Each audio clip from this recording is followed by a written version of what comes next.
मी वैद्य विवेकानंद पाटील। आज आपण पाहणार आहोत मध हे कफावरचे उत्तम औषध आहे। सर्वात श्रेष्ठ औषध कफावरचे काय तर मध आहे। तर परंतु ते कुठला मध आहे?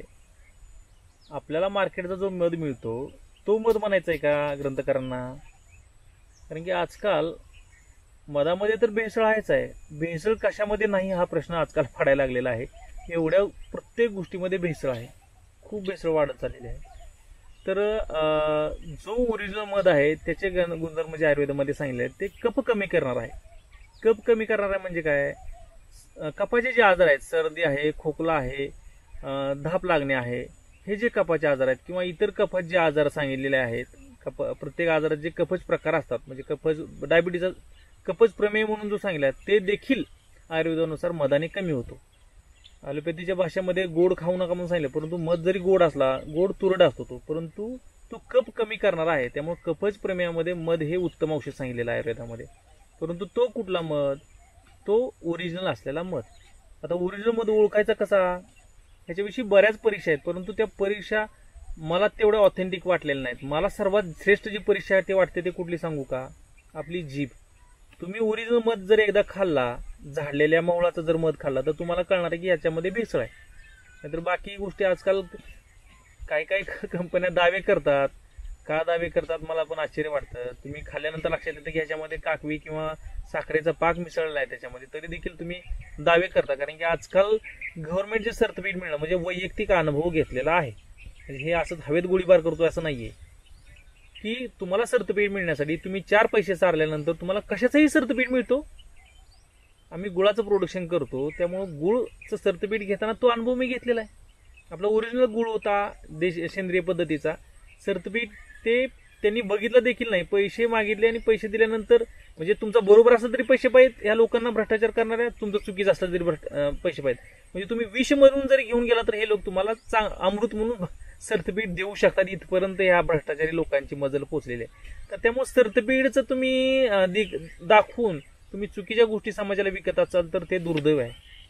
त्यामुळे जनतेने काय करायला पाहिजे? ओरिजिनल मध्ये एकदा खाणं गरजेचं आहे। तुम्ही झाडलेल्या मोहळाचा, आपल्या समोर झालेला मोहळ किंवा आपल्या जवळच्या नातेवाईकडे जाऊन, जे शेतकरी त्यांनी तर हे मध खाल्लेलंच असतो, त्यामुळे शेतकऱ्यांचा हा प्रश्न नाहीये, शहरामध्ये राहणाऱ्या लोकांचा प्रश्न आहे। त्यांनी आपल्या जवळ नातेवाईकडे जाऊन ओरिजिनल मध्ये एकदा खाऊन घ्यावा म्हणजे तुम्हाला, कारण खप हे मध हे आपल्या अविभाज्य घटक झालेला आहे। कफावरचं सर्वात श्रेष्ठ जर औषध असेल, कफाचे आजार जे आहेत ते लहान मुलांना जास्त विशेष करून होतात। 0 ते 16 हे कफाचं वय सांगितलं आहे आयुर्वेदानुसार। तर त्यामुळे या वयामध्ये जे होणारे आजार आहेत त्याचं सर्वात महत्वाचं अनुपान म्हणजे औषधासोबत घ्यावायची गोष्ट म्हणजे अनुपान, तर ते मध सांगितलेलं आहे। मग असा जर मध तुम्ही जर डुप्लिकेट खाल्ला, डुप्लिकेट म्हणजे काय असणार आहे त्याच्यामध्ये एकतर साखरेचा पाक असणार आहे किंवा काकवी असणार आहे। पण ह्या दोन्ही गोष्टी हे कफ वाढवणारे आहेत।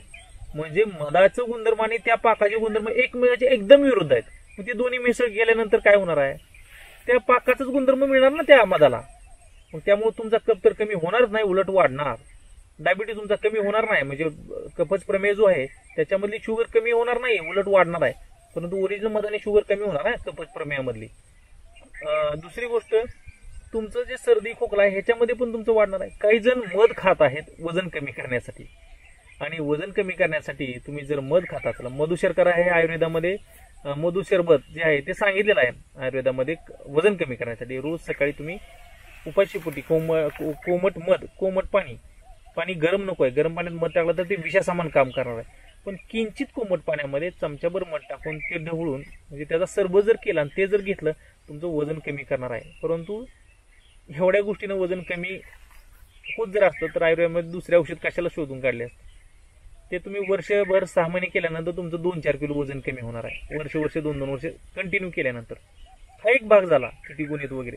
परंतु ते जर भेसळीचं मध असेल तर त्याच्यामध्ये साखर आहे ना, किंवा पाक आहे, काकवी तर त्रिदोष प्रकोप करणारे आहे त्याच्यामध्ये, ते जर गेलं तर तुमचं वजन कमी व्हायचं राहू द्या, वाढणार आहे। तर त्यामुळे भेसळीचा मध आणि ओरिजिनल मध ह्याच्यामध्ये एकदम विरुद्ध गुणधर्म आहेत। तुमचा आजार कमी व्हायच्या ऐवजी वाढणारच आहे। तर त्यामुळं तुम्ही ओरिजिनल मध आणि डुप्लिकेट मध हे डोळसपणे बघणं गरजेचं आहे। बाहेरच्या सर्टिफिकेट विरुद्ध विश्वास ठेवणं काही उपयोग नाहीये।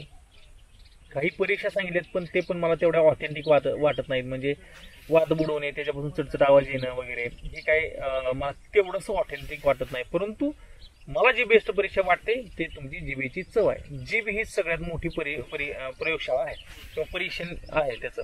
तर त्यामुळे जिभेनं तुम्ही टेस्ट घ्या ओरिजिनल मधाची एकदा खऱ्या खात्रीची, आणि मग तुम्हाला ओरिजिनल आहे का डुप्लिकेट आहे हे इतर कळणारच आहे. त्यामुळे तुम्ही ओरिजिनल मध खावा आणि तुमचे कफाच्या आजारापासून मुक्ती मिळवू शकता.